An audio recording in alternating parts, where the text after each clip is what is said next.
এক ছেলে গাছ থেকে আম চুরি করে খাইছে। তখন সেই ছেলেকে এলাকার লোকজনেরা হুজুরের কাছে ধরে নিয়ে এসে বলছে, হুজুর এই আম চোরের বিচার করে দেন। হুজুর তার কিতাব বের করে সমস্ত লোকের সামনে কিতাব খুলে পড়তে আরম্ভ করলো। যে চুরি করে খাইছে আম তাকে দিতে হবে তার দাম, দাম না দিলে তার পিঠের উপরে কিল পড়বে ধাম ধাম। হুজুরের কিতাব শুনে এলাকার লোকজন সেই ছেলেটিকে কয়েকটা চর থাপ্পড় মেরে বিদায় করে দিল। আল্লাহর কি কুদরত! কয়েকদিন পর সেই হুজুরের নিজের ছেলে ডাব চুরি করে খাইছে। তখন এলাকার লোকজন হুজুরের কাছে এসে বলছে, হুজুর মানুষের ছেলে আম চুরি করে খাইছে দেখে বিচার করলেন, এখন আপনার ছেলে তো ডাব চুরি করে খাইছে, বিচার করেন তো দেখি। লোকদের কথা শুনে হুজুর তার কিতাব বের করে বলল, ভাইরা আমার, কিতাবে লেখা আছে যে চুরি করে খাইছে ডাব তার হয় নাই কোনো পাপ।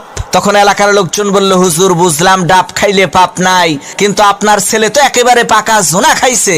হুজুর তখন কিতাব থেকে পড়লো, যে খাইলো জোনা তার নাই কোনো গুনাহ।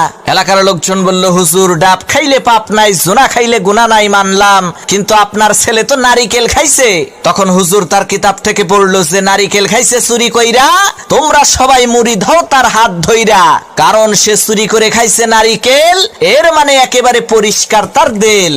তখন এলাকার লোকজন বলল, সর্বনাশ, হুজুর আপনার ছেলের বিচার করার কোনো দরকার নাই, আপনি আমাদের ছেলেরই বিচার কইরেন তাই হবে।